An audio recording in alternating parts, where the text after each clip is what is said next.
Hi everybody. I'm trying something. I have no lights on, and I just want to see if it takes. Because what happened yesterday was I had no power for 5 hours. So I couldn't watch any of the soap operas. But what happened is this morning, I watched the episode of Bold. So that's what I'm going to comment on right here, and everything is fine today, but I'm just gonna try this like with the natural light and see how it goes. Okay. So Bold yesterday was good. We saw the scene that was in the spoilers for the week where Dr. Buckingham and Finn. Only you saw Dr. Buckingham in the close up, and Liam was in his house with the bandage around his head. That's how I knew it was a scene. And you know, Dr. Buckingham was like pleading, begging and pleading for Finn to not tell anybody, because she was like, nobody knows, nobody has to know. Please don't tell anybody. At first, it was really interesting because we saw the complete emotional ride for her, because he said, I won't tell him. And so you see the sense of relief on her face. But then he says very quickly after that, you're going to tell him. And then all the dread and everything comes right back. So that was really interesting. Okay. Otherwise, and she also clarified that the reason she got all the money was to pay off her ex-husband's gambling debts, because the people were, threatening her daughters. So that was her motivation. Uh, okay. So the other storyline was Lee is keeping Luna in her house in a hospital bed with the monitors all around her, right? So Lee had to leave for, I don't know, a couple minutes, maybe half an hour, to get the medication that she needs to help her niece out, right? So she doesn't want to leave, and she does look back at her niece in the bed, and she goes to the hospital to pick up the medication. And theoretically, she was going to pick up the medication and go directly back home. However, Sheila, still in mourning or confusion, is trying to find out where Luna is going to be um, buried, I guess. But, as we all know, she's not unalive, so that's not a situation, right? But the truth is coming out in little bits, because she was in the hospital, and she asked the lab tech, April, um, to help her out. And they said, oh, there's no report. So apparently the report wasn't filed, or whatever, which I'm guessing that happened, that it wasn't even filed, because Lee. Okay, now if I go back in the track of my mind, remember how Lee was the last one to see her, right? Okay, so if Lee knew she was alive, then there would be no need to fill out the report.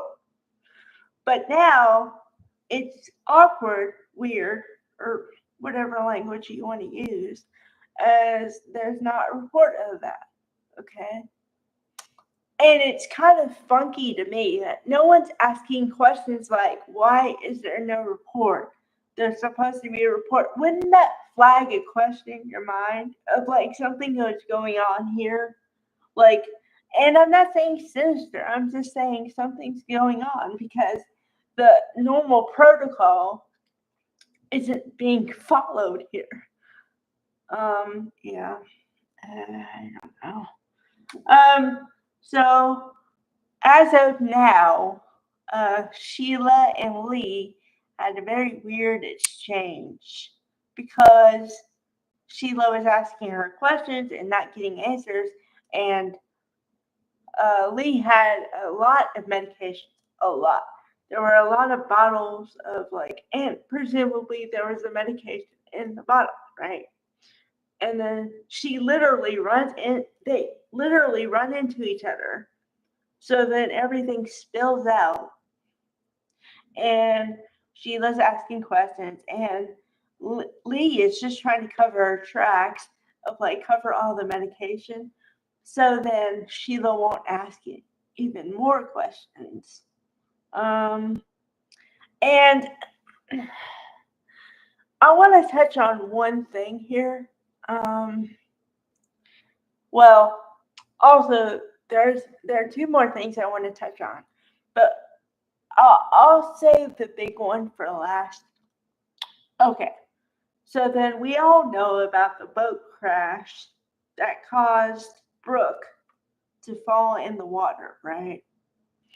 Okay, and then of course Ridge rescued her, yada yada yada, right? So the reason we're talking about it again is because apparently, um, I'm guessing Brooke, although we don't know who, because it had one of those phone calls where you don't see both people.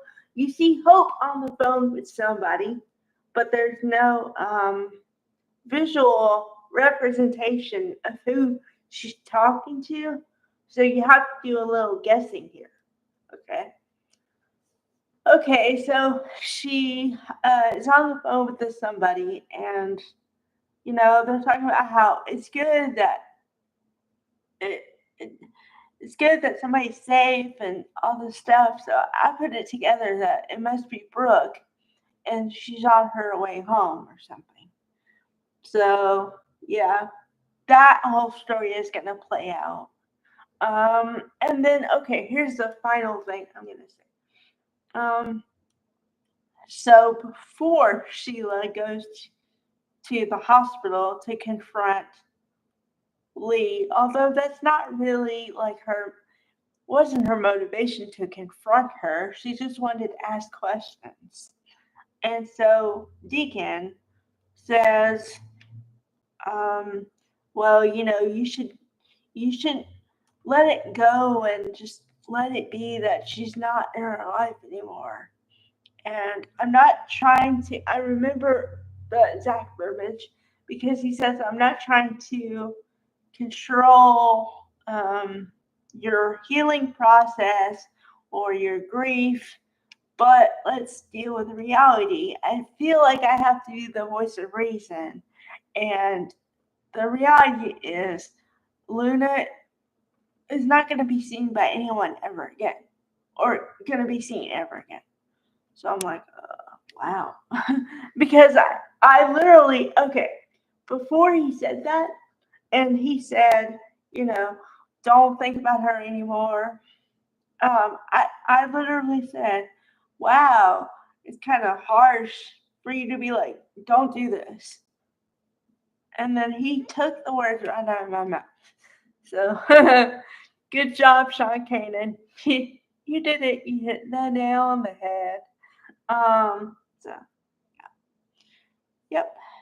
I literally was on the edge of my seat for this episode. So congratulations, everybody.